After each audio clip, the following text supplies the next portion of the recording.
All right, welcome back to yet another episode. This is, I believe, Wild Bills podcast number 42, 43, doesn't really matter. I'm back at it, trying a new angle, new lens on the camera. Hopefully for those of you that are watching on YouTube, it looks cool. I'm looking directly into the sun, which I don't really mind. I got them dark eyes, so it's not affecting me too much. Again, we're going into just riffing off, no notes, just looking at how the Cubs have done the past couple weeks, since it has been about 2 weeks since I've done one of these. Just going to briefly brush over the NFL draft. I'm not going to sit here and pretend like I know college football very well, because I really don't. I'm usually working on Saturdays during the football season in exchange for having Sundays off. So, not going to pretend like I have super in-depth knowledge about most of these dudes, but I'll kind of just briefly brush over it. I figured I'd wait to have Peyton on for us to actually see what happens on the field, or maybe I'll invite him back on during training camp or something like that to really give a full preview on our teams going into the season. But anyways, I guess I should come up with an ad for this episode. This episode brought to you by Following Your Dreams. It is the best, because I can say that I'm doing exactly what 6-year-old me thought I was going to be doing. I'm out here. I'm doing it. If you gave up, that sucks. I do not envy being in your position, but figure it out real young, stick to it. Because life sucks. Might as well enjoy it. And enjoy what you're doing while you're doing it. Welcome to the Wild Bill Show. So, getting right into it. The last time I was on here, I believe, was after the Dodgers series in LA. We were able to take, the last 2 games of that series. I was at the 16-0 game. And the Cubs have really not stopped. I know they dropped 2 of the series since then. The first one being against the Padres, and then the most recent one against the Phillies. The one thing I'll say about the Cubs is going through this first part of the season, they have played by far the toughest schedule out of anybody in the major leagues. Their opponents' winning percentage is somewhere in like 560 area, and that's with the Athletics being there, and I believe they're like the worst team that the Cubs have played against. So they swept them. I think they might be over 500. The AL West is not the best division this season. They're playing against the Angels. I don't think the Mariners are doing super hot either, or the Astros. I haven't looked at the standings. Again, no notes. I don't really know what's going on. I don't really care outside of the Cubs.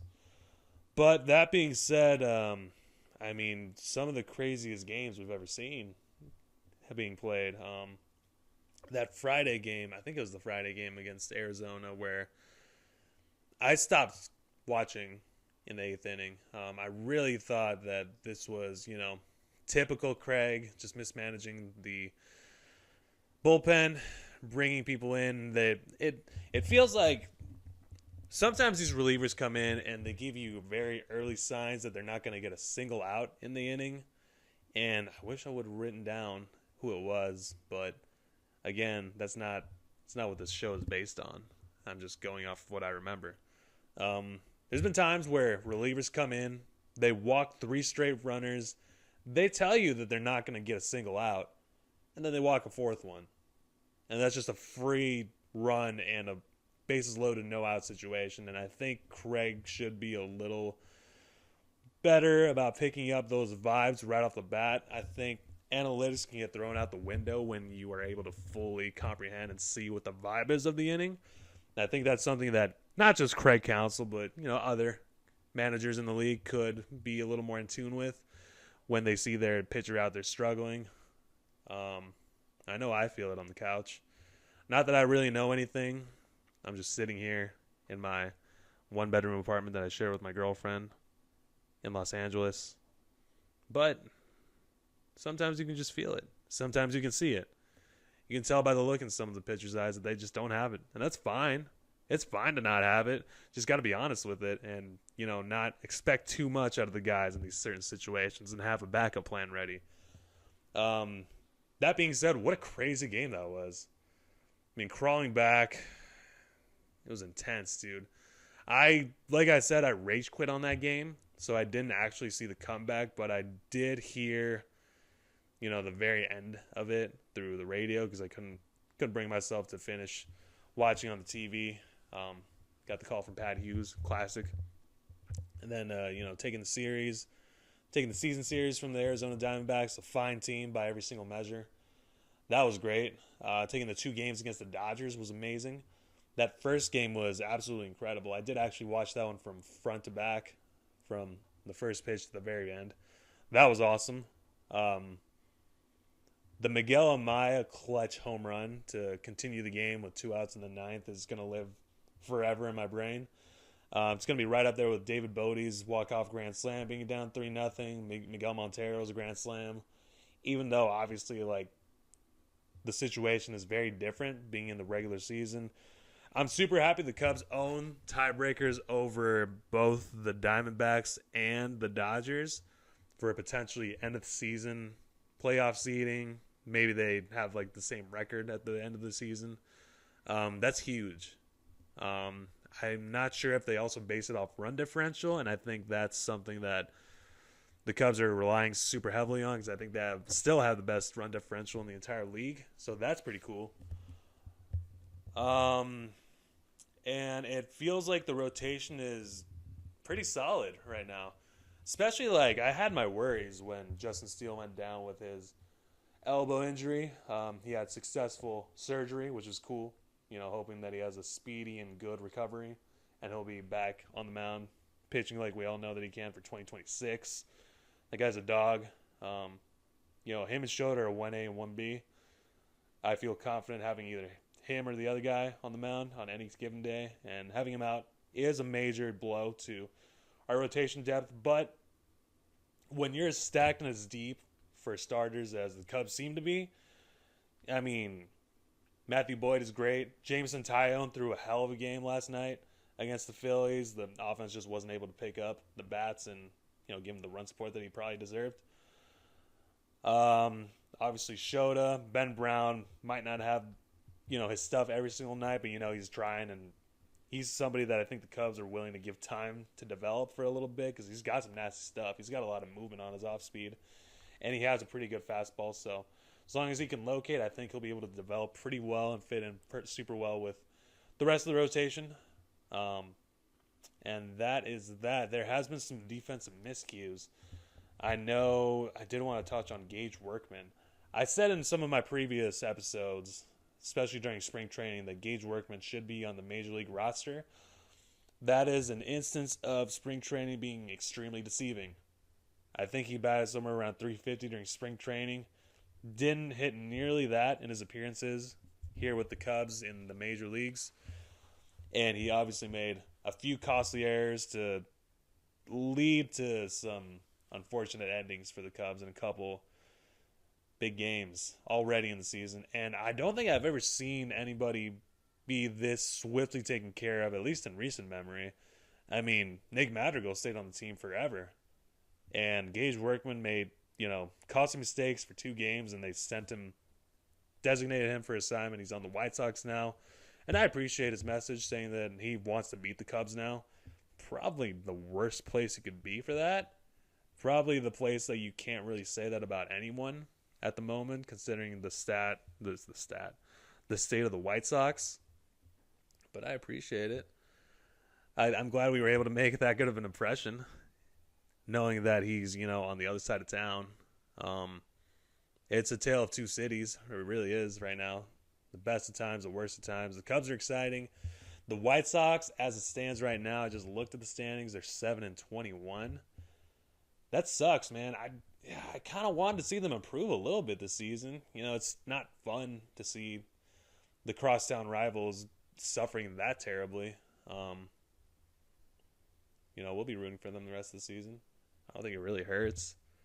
I kind of just want to see some sort of improvement, a boost in morale for the city, if nothing else. I'm all about the place that I'm from, even if I'm not from the actual city. I am from the suburbs, and I did grow up rooting for the city's teams. But that is neither here nor there. Dansby Swanson is tough, and not in like a beast-like tough. He's a rally killer. I think there's been a lot of discourse whether or not to keep PCA in the 7th spot because he's been so productive. People saying that he rounds out the bottom of the order super well and sets up for whoever might be in the 8th spot, and usually the catcher, whether it be Carson Kelly or Miguel Amaya in the 9th spot. If there ever were a case for him to end up anywhere else in the lineup, I think maybe moving him up to 5th in the order and replacing him with Dansby Swanson down at 7 or 8, that might be the way to go, because Dansby is just not seeing the ball super well. He's super late on the fastball. He's trying to pull it too hard. I know I was hearing Ron Coomer talk about how hard he's working to, drive outside fastballs the other way, and it's just not working. He can occasionally make up for it with the glove, but even then, I can hear my high school coaches yelling at me for taking a ground ball the way that he does sometimes, just playing it off to the side. That's not the way you're supposed to on any level, especially not the majors. So we'll see what happens there. I think the Cubs are in an unfortunate situation where they have too much money tied to him to where they can't really move him down in the lineup. And that's a tough spot for Jed Hoyer and Craig Counsell to be, because we have very cheap management that doesn't want to pay money for premier players, and they're expecting premier results out of what they barely pay for. And if Kyle Tucker doesn't get extended sooner, the price is just going to go up. I'm already worried about that extension possibly not happening, and I'm not feeling any better as the season progresses, which is unfortunate because that guy's really changed the mojo of the city. It feels like when Cody Bellinger had that resurgence in his first year with the Cubs, or was it the second year? I can't remember. But those of you that are listening that follow the Cubs, you know what I mean. It was just like we had that guy that had the juice. It's almost like a Javi-like jolt from 2018. Javi really drove that team. They obviously didn't make the playoffs after all, but that was a whole nother can of worms at the end of the season that we can get into on some other time. But Kyle Tucker, incredible player. Seiya's been mashing pretty well. He's been getting some timely hits, especially in those big comebacks. And overall with the lineup, I'm relatively okay with how everything else has been going. I know Nico still hasn't hit a home run all season. Not the biggest power player, but I'm not too worried about it because he's getting hits in bunches. Really, there's no weak spot in the lineup except for Dansby Swanson, and having him batting 5th is such an awkward spot because that's right in the middle of most rallies. It's almost like a free out. It almost reminds me a little bit like Jason Hayward and how they had to kind of play him no matter what, considering all the money that was tied to him. So those are just my thoughts. I know we're finally about to go into divisional play. We're playing the Pirates in Pittsburgh, followed by a series in Milwaukee. I think we're going to sweep both of them. I think it's a 6-0 series, or rather week, looking ahead for us. So that's pretty cool. It feels good to feel like we're already on top of the division. I think I saw a tweet saying that the Cubs now have the easiest schedule going forward. I'm kind of cool with, having the toughest part of the schedule front loaded into the season. It's a pretty good measuring stick for how good the team is going to be going forward. If it were one series or two series, it'd be different. But having consistent, 20, 28, 29 games on the road and having them over at Wrigley, seeing how we stack up against some of the best teams in the league, that's, coming out of that with a positive record, 17-12. There were some games that, maybe we left on the table because of our bullpen or whatever it may be. But can't be too upset with the outcomes. So I'm pretty optimistic about the team. I think no matter what, we're still going to be a really good team. I think we have a pretty good pace to win the division at the end of the season. I know Cincinnati's in second place, only a game behind.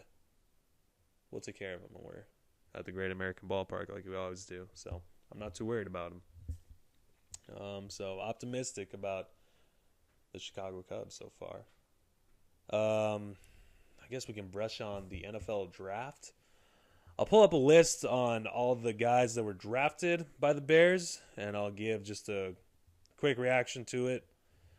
So, first rounder, a lot of people were, interested, or rather intrigued by the Cubs, the Bears pick of Colston Loveland. I've seen a lot of people say that he was actually the first ranked tight end on the board. So if that's actually true and it pans out, pretty stoked on it. I'm going to be pretty lenient with Ben Johnson's assessment of what we need for the season in year one. Because I don't really know what the direction is. I know his whole philosophy is winning through the ground first. Colston Loveland will hopefully be a good blocker, and that will hopefully translate to, having the defense bite down and open things up downfield. He's 6'6", 250, I think is what they said, or something along those lines. Beast. Already. Day one, beast. Luther Burden, third. Wide receiver, Missouri. I heard somebody say he's from the same area as Jameson Williams. Beast. Ozzie Trapillo, offensive tackle from Boston College. Exactly what we needed. I kind of was hoping we would get a little bit more of this for the, adding more depth to the offensive line. But beast. I saw some tape on him. Beast. Defensive tackle from Texas A&M, Shamar Turner. Beast. Also another area in the team that I was kind of hoping we would get a little more help with. But, he's going to be a beast. Let's see what else we got. I'll just run through some of these. Ruben Hippolyte, the fastest linebacker in Maryland. Well, we need is speed, so that's a beast move. Zach Frazier, cornerback from UTSA. Another beast. Okay, this isn't really working out. This is terrible radio. I'm just reading off a list. What I'm noticing is that we want speed, and we're getting that, so that's great. I was kind of hoping for a little more offensive line help and maybe another edge rusher, which we didn't really get.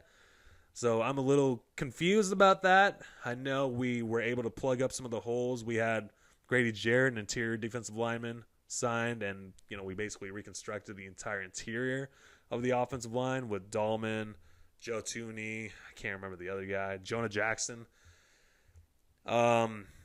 And we'll see if we can develop whoever we might be able to sign through undrafted free agents. We'll see. I don't really have much else to add. We're about to skip into a new video. I'll just mess around a little bit, but things look good for the Bears too. I trust in Ryan Poles for whatever reason, even though he's shown me not to from time to time. But I trust Ben Johnson. I know he's been surrounded by a lot of winning, and I trust that guy. So, bear down. I also really like Seth Rollins announcing that pick. That was funny. Seth freaking Rollins. Diehard Chicago Bear fan.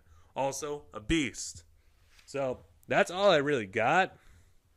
I didn't think Shedeur Sanders was going to be a first-rounder. Didn't expect him to be a fifth-rounder. I was a little surprised by that. Kind of thought he would go early in the second. But that's my only real reaction to it. So that's all I really have for this week. Again, I'll check in next week when the Cubs undoubtedly go 6-0 against their divisional foes. Thanks for listening. Hope you enjoyed my little ramble sesh. And I hope you like how the video looks this week. You got any comments? Want to add anything? Want to dispute anything? Want to argue about anything? Want to give me money about anything? Let me know in the comments down below. So until next time, thanks for listening. I'm Wild Bill, and it's over.